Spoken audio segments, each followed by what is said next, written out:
Dear students, आप सभी का स्वागत है। स्टूडेंट्स, आप लोगों के एग्जाम को देखते हुए मैं लाया हूँ BHIS 183 का मोस्ट इम्पोर्टेंट क्वेश्चन आंसर जो आपके एग्जाम में दिखेंगे। ये देखिए स्टूडेंट्स, ये न्यू कोड है, 2024 से ये लॉन्च हुआ है। आपको इसका PYQ क्वेश्चंस अधिक नहीं मिलेंगे, 1-2 ईयर के आपको मिल जाएंगे। जैसे कि मान लो दिसंबर 24 का मिल गया, जून 25 का मिल गया।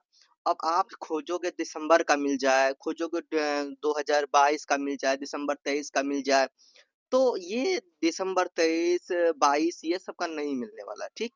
तो इसीलिए वैसे ये बहुत ही इंपॉर्टेंट कोड है BHIS 183, जिसका टाइटल आप लोग देख सकते हो, भारत में शिल्प, है ना, हाथ से बने चीजों का को शिल्प कहते हैं। एंड बोथ और परंपराएं, ठीक। तो ये परंपराएं का बात सुनते ही आ जाता है इतिहास, है ना, इतिहास वाली बातें। चलो, तो ये आपका टाइटल है और मैं लाया हूँ सबसे मोस्ट इम्पोर्टेंट क्वेश्चन आंसर जो आपके एग्जाम में दिखने वाले हैं। तो ये इग्नू एग्जाम 26 के लिए, अगर 26 में किसी भी टाइम एग्जाम दे रहे हैं, अभी तो देखो अभी 26 आ ही गया है, और जून 26 वाले स्टूडेंट हैं या दिसंबर 26 वाले स्टूडेंट हैं, आप दोनों के लिए भी ये बहुत ही इंपॉर्टेंट होगा। वैसे दिसंबर 25 वाले स्टूडेंट्स भी इसे कर रहे हैं। चलो, पहला क्वेश्चन है मोस्ट इम्पोर्टेंट क्वेश्चन, देखिए आपके सामने। फर्स्ट नंबर, क्वेश्चन नंबर 1 है, भारत में शिल्प के ऐतिहासिक विकास को समझाइए। ऐतिहासिक, अब ऐतिहासिक का मतलब ये समझ जाओगे पुराने, है ना। तो अब देखिए सबसे पहले ये कि भैया आप लोग कहाँ से वीडियो देख रहे हो ये भी बताना, और चैनल में न्यू हो, चैनल को सब्सक्राइब नहीं कर रहे हैं, चैनल को सब्सक्राइब जरूर कर दीजिएगा, क्योंकि आप चैनल को जब तक सब्सक्राइब नहीं करेंगे तो आप मैं तो वैसे तो ये चैनल ग्रो फिर तब नहीं करेगा। दूसरी बात, अगर आप चैनल को सब्सक्राइब करेंगे तो क्या होगा, आप मुझसे जुड़ेंगे, और मेरे चैनल में सिर्फ ये नहीं कि आप इग्नू का प्रिपरेशन करें तभी तक नहीं, इसमें मोटिवेशन वीडियो डाला जाता है, मोटिवेट किया जाता है स्टूडेंट को। दूसरी बात, इसमें 6 क्लास से लेकर 12th क्लास तक जो भी एग्जाम्स होते हैं उन सभी का प्रिपरेशन करवाया जाता है। तो ये चैनल आपके लिए बहुत ही हेल्पफुल रहेगा, ध्यान रखना है। तो हर तरह से मोटिवेशन ले लो, इग्नू ले लो, 6 to 12th ले लो, भाई आपके रिलेशन में जितने भी लोग हैं ना, आप उन्हें शेयर कर सकते हो चैनल को, बहुत ही अच्छे तरह से करेंगे, पढ़ाई करेंगे। चलो, टाइम वेस्ट नहीं करते, आगे बढ़ते हैं। फिर से एक बार क्वेश्चन को पढ़ें, भारत में शिल्प के ऐतिहासिक विकास को समझाइए। भारत में शिल्प की परंपरा अत्यंत प्राचीन और समृद्ध रही है ना। तो देखिए मैंने क्योंकि ऐतिहासिक बोला तो भाई प्राचीन बाद इतिहास वाली बात आ जाती है ना। तो भारत में शिल्प की परंपरा अत्यंत प्राचीन मतलब बहुत ही पुराना और समृद्ध रही है। इसका विकास विभिन्न ऐतिहासिक कालों में सामाजिक, धार्मिक और आर्थिक आवश्यकताओं के अनुसार होता रहा। सबसे पहले बात करते हैं प्रागैतिहासिक काल में मानव ने पत्थर, लकड़ी और हड्डी से औजार बनाए। गुफा चित्रकला यानी गुफा चित्रकला, भीमबेटका को गुफा चित्रकला बोलते हैं, इस काल के शिल्प का सुंदर उदाहरण है। कौन? गुफा चित्रकला, है ना, जो भीमबेटका में है, या फिर इसे भीमबेटका का भी नाम दिया गया है। इस काल के शिल्प का सुंदर उदाहरण है। सिंधु घाटी सभ्यता में शिल्प अत्यधिक उन्नत था, मतलब हाथों से बहुत सारे सामान बनाए जाते थे, बहुत सारे सामान बनाए जाते थे और बेचे जाते थे, ठीक। मोहनजोदड़ो और हड़प्पा से प्राप्त मिट्टी के बर्तन, है ना, तो मिट्टी के बर्तन भाई हाथों से बनाए जाते हैं। मोतियों के आभूषण, कांस्य की नर्तकी प्रतिमा और मोहरे उत्कृष्ट शिल्प कला को दर्शाती है। अब ये सोचो, क्या उस समय मशीनें थे? जिस तरह से अभी मशीन, हर चीज का मशीन आपको देखने को मिलता है, क्या उस समय मशीन था? नहीं ना। आप सोचो, हाथों से ये सब मेहनत किया जाता था, हाथों से मुहर बनाया जाता था, है ना, आभूषण बनाए जाते हैं, हाथ बनाया जाता था आभूषण, मिट्टी के बर्तन, ठीक। अलग अलग अभी टेक्निक आ गया है, बट पहले के समय में ऐसा नहीं था। वैदिक काल में धातु शिल्प, बुनाई और काष्ठ शिल्प का विकास हुआ। मौर्य और गुप्त काल को भारतीय शिल्प का स्वर्ण युग कहा जाता है। स्तूप, स्तंभ, मूर्तिकला, गुफा, मंदिर और वस्त्र शिल्प अत्यंत विकसित थे। मध्यकाल में मंदिर, मस्जिद, किले, कालीन, कढ़ाई और धातु शिल्प फले फूले। औपनिवेशिक काल में भारतीय शिल्प को क्षति पहुंची, परंतु फिर भी यह ग्रामीण समाज में जीवित रहा। आधुनिक भारत में शिल्प को संरक्षण और प्रोत्साहन मिला, और यह सांस्कृतिक पहचान का महत्वपूर्ण अंग है। क्वेश्चन नंबर आपके सामने 2 है, स्वदेशी स्वबोधन और स्वराज के बीच संबंधों पर चर्चा कीजिए। स्वदेशी, तो स्वदेशी, स्वबोध और स्वराज तीनों एक दूसरे से गहराई से जुड़े हुए विचार हैं और भारतीय राष्ट्र आंदोलन के वैचारिक धार को क्या करते हैं, स्पष्ट करते हैं। स्वदेशी का अर्थ है देश में बने वस्तुओं का अपना उपयोग करना, है ना। स्वदेशी का क्या है अर्थ हम समझ गए, जो देश में वस्तु बनता है और उनका उपयोग कर जाता है, ठीक है। देश की देशी वस्तु, विदेशी वस्तु का बहिष्कार करना। स्वदेशी स्वदेशी में क्या करते हैं, विदेशी वस्तु को बहिष्कार करते हैं, वो विदेशी वस्तुओं को नकारते हैं। एंड यह आर्थिक आत्मनिर्भर निर्भरता और राष्ट्रीय एकता को मजबूत करता है ना, क्योंकि हम देश का ही सामान यूज करेंगे, देश का ही चीज यूज करेंगे, तो देश में आर्थिक आर्थिक वृद्धि भी होगी और एकता, राष्ट्रीय एकता को एकता भी इससे मजबूत होंगे। स्वदेशी से भारतीय उद्योग, कुटीर एवं ग्राम उद्योग को बढ़ावा मिला। अब बात करते हैं स्वबोध। स्वबोध का अर्थ है आत्मचेतना या राष्ट्रीय चेतना, ठीक है। बोध मतलब चेतना। तो स्वबोध का अर्थ है आत्मचेतना या फिर राष्ट्रीय चेतना। जब जनता को अपनी सांस्कृतिक पहचान, परंपराओं और अधिकारों का बोध होता है, तब उसमें आत्मसम्मान और आत्मविश्वास क्या होता है, पैदा होता है। स्वदेशी आंदोलनों ने लोगों में स्वबोध को जागृत किया। आता है स्वराज, अपना राज। स्वराज का अर्थ है आत्मशासन या राजनीतिक स्वतंत्रता। स्वबोध के बिना स्वराज संभव नहीं है, क्योंकि जागरूक जागरूक नागरिक ही स्वतंत्र शासन की मांग कर सकते हैं। स्वदेशी के माध्यम से आर्थिक स्वतंत्र की भावना उत्पन्न होती है, जिसने स्वराज की मांग को बल दिया। अगला क्वेश्चन आपके सामने है, क्वेश्चन नंबर 3। विरासत में मिले ज्ञान की प्रकृति का क्या विरासत में मिले ज्ञान की प्रकृति क्या है और इसे कैसे हस्तांतरित किया जा सकता है, और परीक्षण कीजिए, इनके बारे में बताइए। विरासत में मिला ज्ञान वह ज्ञान होता है, वह ज्ञान है जो हमें अपने पूर्वजों से पीढ़ी दर पीढ़ी प्राप्त होता है ना। विरासत में मिला ज्ञान कौन सा ज्ञान कह रहे हैं यहाँ पे, जो पीढ़ी दर पीढ़ी यानी पूरी पीढ़ी दर पीढ़ी पूर्वजों से जो ज्ञान प्राप्त होता है। और यह ज्ञान केवल किताबों तक सीमित नहीं होता, बल्कि अनुभव, परंपरा, व्यवहार, लोक कला, शिल्प, कृषि, चिकित्सा, रीति रिवाज और नैतिक मूल्यों में निहित होता है। इसकी प्रकृति व्यवहारिक, अनुभवजन्य, सांस्कृतिक और स्थानीय होती है,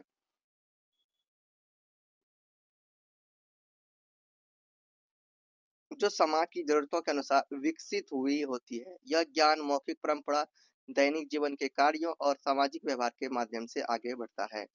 विरासत में मिले ज्ञान का हस्तांतरण परिवार, समाज, गुरु शिष्य परंपरा, लोक कथाओं, लोकगीतों, त्योहारों और परंपरागत शिक्षा के माध्यम से होता है। आज के समय में विद्यालयों, पुस्तकों, डिजिटल माध्यमों और दस्तावेजीकरण द्वारा भी इस ज्ञान को सुरक्षित कर अगली पीढ़ी तक पहुंचाया जा सकता है। क्वेश्चन नंबर 4 है, शिल्प के अलावा अन्य किस क्षेत्रों में ज्ञान आधारित कार्यों का विभाजन होता है, समझाइए। शिल्प के अतिरिक्त समाज में अनेक ऐसे क्षेत्र हैं जहां ज्ञान के आधार पर कार्यों का विभाजन होता है। कृषि में बीज चयन, सिंचाई, मौसम की पहचान और फसल संरक्षण का कार्य अलग अलग ज्ञान रखने वाले लोग करते हैं। चिकित्सा के क्षेत्र में वैद्य, हकीम, दाई और आधुनिक चिकित्सा अपने अपने विशेष ज्ञान के आधार पर कार्य करते हैं। शिक्षा में अध्यापक, गुरु, आचार्य और प्रशिक्षण ज्ञान के प्रसार का कार्य करते हैं। धार्मिक और आध्यात्मिक क्षेत्र में पुजारी, मौलवी, पंडित और साधु कर्मकांड शिक्षा और मार्गदर्शन का क्या करते हैं, कार्य करते हैं। प्रशासन और न्याय में राजा, मंत्री, लेखपाल और न्यायाधीश और वकील नियम, कानून और शासन से जुड़े कार्य करते हैं। व्यापार और वाणिज्य में व्यापारी, साहूकार और लेखाकार आर्थिक ज्ञान के आधार पर कार्य करते हैं। कला और साहित्य में कवि, लेखक, गायक और कलाकार रचनात्मक ज्ञान का उपयोग करता है। ठीक। क्वेश्चन के अकॉर्डिंग समझ में आया, शिल्प के अलावा कि अन्य किस क्षेत्र में ज्ञान धरे, मतलब अलग अलग क्षेत्र में अलग अलग टाइप का ज्ञान है, ठीक, शिल्प के आधारित। अगला है आपका क्वेश्चन 5, औपनिवेशिक काल में भारतीय शिल्प के पतन के कारणों पर चर्चा कीजिए। तो औपनिवेशिक काल में भारतीय शिल्प का गंभीर पतन हुआ। इसका प्रमुख कारण ब्रिटिश औद्योगिकरण क्रांति थी। औपनिवेशिक काल वह काल है जिस जिस समय ब्रिटिश लोग भारत आए और यहाँ की प्रकृति, यहाँ के संसाधन का उपयोग किया। वो काल को औपनिवेशिक काल कहते हैं, ठीक है। जो दूसरा देश से ये ब्रिटिश लोग आए, इंग्लैंड के, है ना, इंग्लैंड, ठीक है, अंग्रेज लोग, जिसके कारण इंग्लैंड में मशीनों से बना सस्ता माल भारत में आने लगा और भारतीय कारीगरों पर भारी कर लगाए गए, जबकि ब्रिटिश माल को कम शुल्क पर भारत में बेचा गया, जिससे स्वदेशी शिल्प प्रतिस्पर्धा नहीं कर सका। कुटीर और ग्राम उद्योगों की अपेक्षा अपेक्षा की गई और सरकारी संरक्षण क्या हो गया, समाप्त हो गया। कच्चे माल का निर्यात इंग्लैंड भेजा जाने लगा, जिससे स्थानीय शिल्पकारों को सामग्री की कमी हुई। रेल, बंदरगाह और परिवहन व्यवस्था का उपयोग ब्रिटिश व्यापार के लिए हुआ, न कि भारतीय शिल्प के विकास के लिए। परंपरागत राजाओं और दरबारों का पतन भी शिल्प संरक्षण के समाप्त होने का कारण बना। इसके साथ ही पश्चिमी जीवन शैली और उपभोक्ता संस्कृति के प्रसार ने स्वदेशी उत्पादों की मांग घटा दी। क्वेश्चन नंबर 6 है, क्या आप इससे सहमत हैं कि श्रेणी के रूप में भारत में आर्थिक संघों का निर्माण हो चुका था? चर्चा कीजिए। हाँ, मैं इस बात से सहमत हूँ कि भारत में श्रेणी के रूप में आर्थिक संघों का निर्माण हो चुका था। प्राचीन और मध्यकालीन भारत में श्रेणियां वास्तव में आर्थिक संघों के रूप में कार्य करती थी। श्रेणी कारीगरों, व्यापारियों और एक ही पेशे से जुड़े लोगों का संगठित समूह होती थी। जैसे बुनकर, लोहार, सुनार, व्यापारी आदि। इन श्रेणियों का अपना आंतरिक संगठन, नियम कानून और नेतृत्व होता था। वे उत्पादन की गुणवत्ता, मूल्य निर्धारण, प्रशिक्षण और सदस्यों के हितों की रक्षा करती थी। श्रेणियां अपने सदस्यों को आर्थिक सहायता देती थी और सामाजिक सुरक्षा का भी कार्य करती थी। कई श्रेणियां मंदिरों, स्तूपों और सार्वजनिक कार्यों के लिए दान देती थी, जिससे उनकी आर्थिक शक्ति स्पष्ट होती थी। राज्य भी श्रेणियों को मान्यता देता था और उनसे कर व सहयोग प्राप्त करता था। क्वेश्चन नंबर आपके सामने 7 है, स्वतंत्रता के समय भारत की अर्थव्यवस्था में हस्तशिल्पों का योगदान। स्वतंत्रता के समय जब भारत आजाद हो रहा था, उस समय अर्थव्यवस्था में हस्तशिल्पों का योगदान क्या रहा? स्वतंत्रता के समय भारत की अर्थव्यवस्था में हस्तशिल्पों का अत्यंत महत्वपूर्ण योगदान था। उस समय भारत एक कृषि प्रधान देश था और ग्रामीण अर्थव्यवस्था में हस्तशिल्प आजीविका का प्रमुख क्या थे? साधन थे। बुनकरी, मिट्टी के बर्तन, धातु शिल्प, काष्ठ शिल्प, चमड़ा, कालीन और कढ़ाई जैसे हस्तशिल्प लाखों लोगों को रोजगार प्रदान करते थे। विशेष रूप से किसानों के लिए ये शिल्प कृषि के अतिरिक्त आय का स्रोत थे। हस्तशिल्प ने ग्रामीण क्षेत्रों में बेरोजगारी को कम किया और आत्मनिर्भर को बढ़ावा दिया। इसके साथ ही भारतीय हस्तशिल्प का निर्यात भी होता था, जिससे देश को विदेशी मुद्रा प्राप्त। इसके साथ ही भारतीय हस्तशिल्पों का निर्यात भी होता था, जिससे देश को विदेशी मुद्रा प्राप्त होती थी और स्वतंत्रता आंदोलन के दौरान स्वदेशी भावना के कारण हस्तशिल्प को नैतिक और आर्थिक समर्थन मिला। खादी और ग्रामोद्योग राष्ट्र निर्माण के प्रतीक बने। क्वेश्चन नंबर 8 है, वर्तमान वर्तमान भारत के हस्तशिल्प क्षेत्र पर टिप्पणी कीजिए।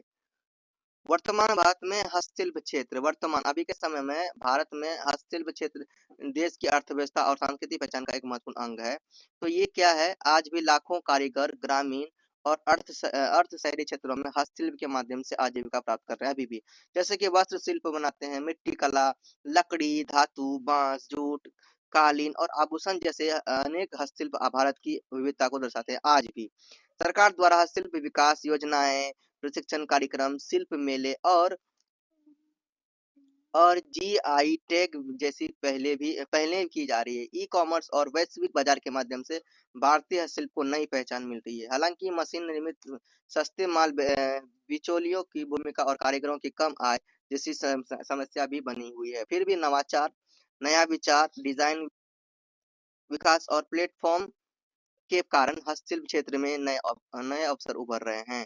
क्वेश्चन नंबर आपके सामने 9 है, विकासवादी नवाचार। नवाचार मतलब नया विचार है ना, नया आइडिया। तो विकासवादी नवाचार की अवधारणा पर संक्षेप में चर्चा कीजिए। विकासवादी नवाचार वह प्रक्रिया है जिसमें समाज और अर्थव्यवस्था धीरे धीरे नए विचारों, तकनीकों और तरीकों को अपनाते हुए आगे बढ़ते हैं। यह नवाचार अचानक नहीं होता, बल्कि अनुभव, प्रयोग और आवश्यकता के आधार पर विकसित होता है। इसमें पुराने ज्ञान, परंपराओं और कौशल को पूरी तरह त्यागने के बजाय उन्हें सुधार कर नए रूपों में अपनाया जाता है। उदाहरण के लिए कृषि में पारंपरिक तरीकों में आधुनिक तकनीक का समावेश या हस्तशिल्प में नए डिजाइन और बाजार की जरूरतों के अनुसार परिवर्तन। विकासवादी नवाचार स्थानीय परिस्थितियों, संसाधनों और समाज की क्षमता के अनुरूप होती है, इसलिए यह अधिक टिकाऊ और स्वीकार्य होता है। यह सामाजिक संतुलन बनाए रखते हुए आर्थिक विकास को बढ़ावा देता है और रोजगार के नए अवसर भी पैदा करता है। क्वेश्चन नंबर यहाँ पे आपका कंप्लीट था 9 और क्वेश्चन नंबर 10 देखिए आपका है मौखिक परंपरा। मौखिक परंपरा वह व्यवस्था है जिसके माध्यम से ज्ञान, इतिहास, संस्कृति और अनुभव लिखित रूप में नहीं बल्कि बोलकर पीढ़ी दर पीढ़ी तक क्या जाता है पहुंचाया जाता है। मौखिक परंपरा मतलब बोलकर, है ना, बोलकर पीढ़ी दर पीढ़ी इसको पहुंचाया जाता है, लेकर जाया जाता है ना। जैसे कि इसमें क्या क्या आता है, जैसे लोक कथाएं, लोकगीत, कहावतें, मिथक, भजन, कहानियां, रीति रिवाज और जीवन से जुड़े अनुभव इसमें शामिल होते हैं। प्राचीन काल में जब लिखित भाषा का विकास नहीं हुआ था तब मौखिक परंपरा ही ज्ञान के संरक्षण और प्रसार का मुख्य माध्यम बनी थी। ठीक। और भारत में वेदों का संरक्षण गुरु शिष्य परंपरा और लोक संस्कृति इसी पर आधारित है। मौखिक परंपरा समाज की सांस्कृतिक पहचान को बनाए रखती है और स्थानीय ज्ञान को जीवित रखती है। हालांकि समय के साथ इसमें परिवर्तन की संभावनाएं रहती है, फिर भी यह परंपरा आज भी ग्रामीण समाज, लोक कला और जनजीवन में महत्वपूर्ण भूमिका निभा रही है। क्वेश्चन नंबर 11 है नीलमणि देवी। नीलमणि देवी एक प्रसिद्ध साहित्यकार और समाज सुधारक थी। वे ओडिया साहित्य की प्रमुख लेखिकाओं में गिनी जाती है और उन्हें आधुनिक ओडिया गद्य लेखन की अग्रणी महिला रचनाकार माना जाता है। नीलमणि देवी ने अपने लेखन के माध्यम से स्त्री जीवन, सामाजिक असमानता, परंपरा और आधुनिकता के टकराव जैसे विषयों को सरल और प्रभावशाली ढंग से प्रस्तुत किया। उनकी रचनाओं में मानवीय संवेदना, नैतिक मूल्य और सामाजिक चेतना स्पष्ट रूप से दिखाई देती है। उन्होंने महिलाओं की शिक्षा, आत्मसम्मान और स्वतंत्र सोच पर विशेष बल दिया। साहित्य के साथ साथ उनका योगदान समाज में जागरूकता फैलाने में महत्वपूर्ण भूमिका रहा। क्वेश्चन नंबर आपका 12 है Jaipur blue pottery. Jaipur blue pottery Rajasthan की एक प्रसिद्ध हस्तशिल्प कला है। इसकी सबसे बड़ी विशेषता इसका नीला रंग जो कोबाल्ट ऑक्साइड से बनाया जाता है। इससे सामान्य मिट्टी से नहीं बल्कि क्वार्ट्ज पाउडर, कांच, मुल्तानी मिट्टी और प्राकृतिक रंगों से तैयार किया जाता है। ब्लू पॉटरी की कला मुगल काल में फारस से भारत आई और बाद में जयपुर में खूब विकसित हुई। इसमें फूल, पत्तियां, ज्यामिति, आकृतियां, पक्षी और पारंपरिक डिजाइन बनाए जाते हैं। इससे प्लेट, कटोरी, फूलदान, टाइल्स और सजावटी वस्तुएं बनाई जाती है। आज जयपुर ब्लू पॉटरी भारत ही नहीं बल्कि विदेश में भी लोकप्रिय है और यह राजस्थान की सांस्कृतिक पहचान तथा कारीगरों की आजीविका का महत्वपूर्ण साधन है। क्वेश्चन नंबर विपणन मतलब मार्केटिंग होता है। ठीक है, तो शिल्प मार्केटिंग के लिए मौजूदा प्रतिमान। तो वर्तमान समय में शिल्प विपणन के प्रतिमान परंपरागत और आधुनिक दोनों तरीकों का समन्वय दर्शाते हैं। पहले शिल्पकार स्थानीय हाट, मेले और बिचौलिया पर निर्भर रहते थे, लेकिन अब विपणन के नए प्रतिमान विकसित हुए हैं। सरकार और गैर सरकारी संस्थाएं शिल्प मेले, प्रदर्शनी और हस्तशिल्पों हाटों के माध्यम से सीधे बाजार उपलब्ध करा रही है ना। E commerce platform, social media और डिजिटल मार्केटिंग के माध्यम से शिल्प उत्पाद राष्ट्रीय अंतर्राष्ट्रीय ग्राहकों तक क्या हो रहे हैं, पहुंच रहे हैं। डिजाइन विकास, ब्रांडिंग और पैकेजिंग पर भी विशेष ध्यान दिया जा रहा है। इसके साथ ही सहकारी समितियां, स्वयं सहायता समूह और स्टार्टअप मॉडल शिल्पकारों को संगठित कर रहे हैं। आपका नेक्स्ट है क्वेश्चन नंबर आपका 14 बाग प्रिंटिंग। बाग प्रिंटिंग भारत की एक प्रसिद्ध पारंपरिक वस्त्र मुद्रण कला है जिसका विकास मध्य प्रदेश के धार जिले के बाग गांव में हुआ। यह हाथ से ही की जाने वाली प्राकृतियां रंगों की छपाई इसमें मुख्य रूप से लाल, काला और भूरा रंग का प्रयोग किए जाते हैं जो वनस्पतियों और खनिजों से क्या होते हैं, तैयार होते हैं। बाग प्रिंटिंग में कपड़े पर ज्यामिति और प्राकृतिक डिजाइनिंग लकड़ी की नक्काशीदार छापों से बनाए जाते हैं। इस कला की विशेषता इसकी गहरी रंगत और टिकाऊपन है। बाग नदी का पानी रंगों को अस्थायी बनाने में महत्वपूर्ण भूमिका निभाता है। पहले इसका उपयोग केवल स्थानीय वस्त्रों तक सीमित था, लेकिन आज साड़ी, दुपट्टा, कुर्ता और सजावटी वस्त्रों में इसका प्रयोग व्यापक प्रयोग हो रहा है, मतलब बहुत अधिक प्रयोग हो रहा है। यह सिर्फ आदिवासी संस्कृति और पर्यावरण अनुकूलन परंपरा का सुंदर उदाहरण है। क्वेश्चन नंबर आपके सामने स्टूडेंट है 15 श्रेणी और व्यापार पर बहस। श्रेणी और व्यापार के संबंध को लेकर विद्वानों में बहस रही है। एक मत के अनुसार प्राचीन भारत की श्रेणियां केवल कारीगरों और व्यापारियों के पेशागत संगठन थी जिनका मुख्य उद्देश्य अपने सदस्यों के हितों की रक्षा, उत्पादन की गुणवत्ता बनाए रखना और मूल्य निर्धारण करना था। यह मत मानता है कि श्रेणियां व्यापार को नियंत्रित नियंत्रित करती थी और जब बाजार में अनुशासन बनाए रखती थी। दूसरे मत के अनुसार श्रेणियां केवल आर्थिक ही नहीं बल्कि सामाजिक और राजनीतिक संस्थाएं भी थी। वे ऋण देने, दान करने और निर्माण कार्यों में सहयोग और राज्य के साथ संबंध बनाए रखने में सक्रिय थी। कुछ विद्वान यह भी कहते हैं कि श्रेणियों ने व्यापार की बढ़ावा देने के साथ साथ प्रतिस्पर्धा को सीमित किया। क्वेश्चन नंबर आपके सामने आता है 16। सांस्कृतिक आत्मसातीकरण।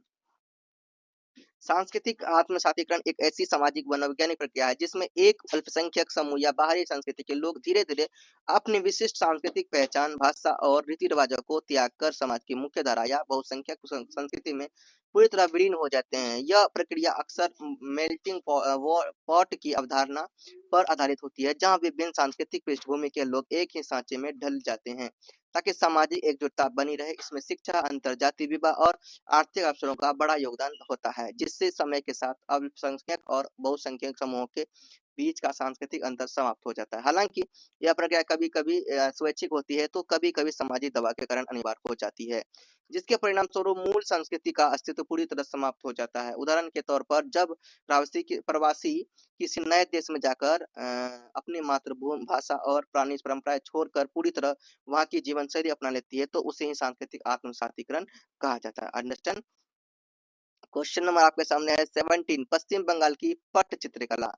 पश्चिम बंगाल की पट्ट चित्रकला एक बहुत पुरानी लोक कला है जिसमें कपड़ों या कागज के लंबे स्क्रोल पर सुंदर चित्र बनाए जाते हैं। इस कला को बनाने वाले कलाकारों को पटुआ कहा जाता है। इस कला की सबसे खास बात यह है कि कलाकार केवल चित्र नहीं बनाते बल्कि उन्हें गांव-गांव ले जाकर कहानियों और गीतों के माध्यम से सुनाते हैं। इन चित्रों में रामायण, महाभारत, लोक कथा और साथ-साथ आजकल सामाजिक मुद्दों को भी दिखाया जाता है।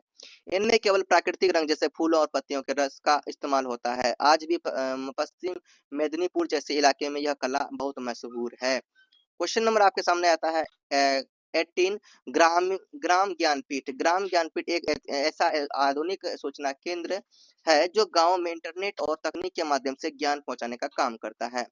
इसका मुख्य उद्देश्य ग्रामीण को कृषि, शिक्षा, स्वास्थ्य और सरकारी योजना को की सही जानकारी समय पर उपलब्ध कराना है। यहाँ किसान अपनी फसलों के भाव और मौसम के बारे में जान सकते हैं, जबकि युवा कंप्यूटर और नई तकनीकों का प्रशिक्षण ले सकते हैं। महाराष्ट्र जैसे राज्यों में ग्राम ज्ञानपीठ के जरिए हस्तशिल्प और बांस कला जैसे स्थानीय कौशलों को भी बढ़ावा दिया जा रहा है। सरल शब्दों में यह गांव का एक ऐसा केंद्र है जो ग्रामीण को आत्मनिर्भर बनाने में मदद करता है। क्वेश्चन नंबर आपके सामने 19 है स्टूडेंट। देखिए, बिहार की सुजनी कढ़ाई के उद्यमी। बिहार की सुजनी कढ़ाई को आधुनिक समय में नई पहचान दिलाने का श्रेय कई महिला उद्यमियों और संस्थाओं को जोड़ जाता है। इनमें मुजफ्फरपुर के भूसरा गांव निर्मला देवी का नाम सबसे प्रमुख है, जिन्हें 2025 में कला के क्षेत्र में अन्य योगदान के लिए पद्मश्री से सम्मानित किया गया था। इन्होंने भूसरा महिला विकास समिति के माध्यम से हजारों महिलाओं को इस कला में प्रशिक्षित कर आत्मनिर्भर बनाया। इसके अलावा संजू देवी और सुमति जालान जैसे उद्यमी सुजनी कला को वैश्विक बाजार और फैशन इंडस्ट्री से जोड़ रही है। ये उद्यमी पुरानी साड़ियों से रजाई बनाने की पारंपरिक कला को अब साड़ियां, दुपट्टों और होम डेकोर के रूप में आधुनिक रूप दे रहे हैं। सरकार की बिहार लघु उद्यमी योजना भी इन कलाकारों को 2026 में नए स्टार्टअप शुरू करने के लिए आर्थिक मदद और प्रोत्साहन प्रदान कर रही है। लास्ट क्वेश्चन है, ये सब टिप्पणी, छोटे छोटे जितने भी क्वेश्चन देखे ना, ये टिप्पणी वाले क्वेश्चन है। सहज शिल्प प्रतिमान राजस्थान की एक अभिनव पहल है जिसका मुख्य उद्देश्य राज्य की समृद्धि, हस्तशिल्प विरासत का संरक्षण और आधुनिक बाजार के अनुसार विकास करना है। यह मॉडल ग्रामीण शिल्पकारों को अपनी पारंपरिक कला जैसे मीनाकारी, थेवा कला, टेराकोटा को बिना बदले आधुनिक तकनीकों के साथ जोड़ने में मदद करता है। इसका लक्ष्य स्थानीय स्तर पर रोजगार पैदा करना ताकि कलाकार अपने घर तक रहकर ही आय अर्जित कर सके। यह प्रतिमान हस्तशिल्पों को ई कॉमर्स और प्रदर्शनियों के माध्यम से सीधे ग्राहकों से जोड़ता है। इसके तहत कलाकारों और को गुणवत्ता मानक बनाए रखने के लिए आवश्यक प्रशिक्षण दिया जाता है। स्टूडेंट्स देखिए, अब तो ये आपने क्वेश्चन, ये 20 क्वेश्चन हमने दिया जो सबसे मोस्ट में क्वेश्चन आंसर है एग्जाम आने वाले। इसमें कुछ आप लोग ना पीवाईक्यू का फॉर्म देख लीजिए, पैटर्न देख लीजिए एक बार। अब यहाँ देखिए स्टूडेंट्स, ये आपका क्वेश्चन पेपर है, देखिए BHI 183 का, और ये पेपर है जून 25 का। कब का है? जून 25 का, ठीक। तो मतलब इसी साल का, मतलब दिसंबर 25 में आप एग्जाम दे रहे हो, जून 25 का ये क्वेश्चन पेपर है। भारत में शिल्प बोध और परंपराएं। तो आपका जो एग्जाम होगा ये आपका 2 घंटे का एग्जाम होगा, 50 मार्क्स इसमें मिलेंगे, ध्यान रखना। तो इस कोड में 2 घंटे का एग्जाम होगा और 50 मार्क्स मिलेंगे, ऐसा ही आपका भी होगा। और अ और ब इसमें 2 खंड होंगे, अ और ब, कुल 5 प्रश्नों को उत्तर देना है दोनों खंडों से, प्रत्येक खंड में कम से कम 2 क्वेश्चन। देखिए क्वेश्चन किस प्रकार से पूछे जाते हैं। तो भाग अ में जो पूछे गए हैं, देखिए 1 नंबर में 10 क्वेश्चन, बड़े बड़े क्वेश्चन 10 मार्क्स के हैं, देखो 10 मार्क्स 10 मार्क्स है ना। जो छोटे क्वेश्चन पूछे जाएंगे, तो यहाँ पे इसी तरह से कह रहा है ना, दो 2 संक्षिप्त टिप्पणियां। जो टिप्पणी वाले क्वेश्चन पूछे जाएंगे भैया, वो कोई दो बनाना है इसमें, सिर्फ दो, ये नहीं कि चार का चारों बनाने हैं, कोई दो बनाना है। आपको 10 मार्क्स मिलेंगे। टिप्पणी वाला में कोई दो ही क्वेश्चन बनाना है 10 मार्क्स के लिए। ठीक। टिप्पणी वाला खंड अ में भी टिप्पणी वाला क्वेश्चन पूछा गया है, देखो ये सब क्वेश्चन है। और खंड ब में भी आपका टिप्पणी वाला क्वेश्चन पूछा गया, देख सकते हो। ठीक। यहाँ देखो है ना। तो दोनों अ और ब दोनों में टिप्पणी वाला क्वेश्चन पूछा गया, केवल दो ही टिप्पणी वाला, जब भी क्वेश्चन बना केवल दो ही बना, अगर बनाना हो तो, नहीं तो कोई भी बात नहीं है। दोनों खंडों से टोटल 5 क्वेश्चन ही बनाने हैं। ठीक। तो टिप्पणी वाला क्वेश्चन बनाएंगे तो आपको 5 नंबर ही दे रहा है, तो 5 नंबर दे रहा है, तो 1 पेज आप लिख सकते हैं, 1 से 1.5 पेज लिखेंगे काफी है ना। एक से ना 1.5 पेज आप लिख दोगे, तो 5 नंबर अच्छा से आपको मिल जाएंगे। और 10 नंबर में आपको 2.5 पेज लिखना कम से कम, या फिर 2 पेज भी लिखोगे चलेगा, लेकिन 2.5 पेज लिखना बेटर होगा। चलो, इस तरह से आपने क्या देखा, पैटर्न देखा। और ये कुछ स्टूडेंट्स, ये क्वेश्चन मैं आपको फ्री, ये पीडीएफ मैं फ्री दे रहा हूँ, और वीडियो को लाइक जरूर कीजिए, चैनल को सब्सक्राइब जरूर कर ले, नहीं किए हैं तो। और ये पीडीएफ आपको कहाँ मिलेंगे, टेलीग्राम में मिलेंगे। अगर इसमें पासवर्ड लगा हो, ऐसे तो पासवर्ड लगा होता है मेरे में, पासवर्ड लगा हो तो केवल आपको इंस्टाग्राम में इसका पासवर्ड मिलेगा। आप ये नहीं सोचेगा टेलीग्राम में मिल जाएगा, लाख मैसेज करोगे यहाँ पे में नहीं मिलने वाला, आपको इंस्टा में मिल लेना है। आपकी, अगर आप इंस्टा नहीं चलाते हो, या आपका कोई बहाना है कि भाई मैं इंस्टा से नहीं जाऊंगा, तो अपने भाई बहन, मामा दादा मौसा मौसी पापा, किसी की भी मोबाइल से व्हाट्सएप में मैसेज करिए, इंस्टा में मैसेज करके आप पासवर्ड, ठीक है, किसी के भी मोबाइल से, फ्रेंड व्रेंड किसी के मोबाइल से पासवर्ड ले सकते हो। मैं ये नहीं कहता कि आप जाके फॉलो करना, अगर आपका मन हो फॉलो करने का तो करना, नहीं तो नहीं करना, क्योंकि इंस्टा में वैसे मैं मोटिवेट कर रहा हूँ स्टूडेंट्स को, ऐसे वैसे कोई अकाउंट नहीं है। सो आप वहां पर जाके क्या कीजिएगा, ऐसे वैसे आईडी नहीं है, सॉरी मैं अकाउंट बोला, ऐसे ऐसे आईडी नहीं है हमारा। सो ये ध्यान रखना कि आप चैनल को अगर अगर फॉलो करेंगे तो आपको ही फायदा है। तो वहां जाके आप पासवर्ड मांगेंगे, आपको पासवर्ड मिल जाएगा आसानी। चलो स्टूडेंट्स, आज की वीडियो में इतना ही रखते हैं, नेक्स्ट वीडियो में आगे बढ़ेंगे। एग्जाम बहुत अच्छा जाएगा, जाने से पहले प्रेम से रहो, प्रेम से पढ़ो, प्रेम से बोलो। Best of luck.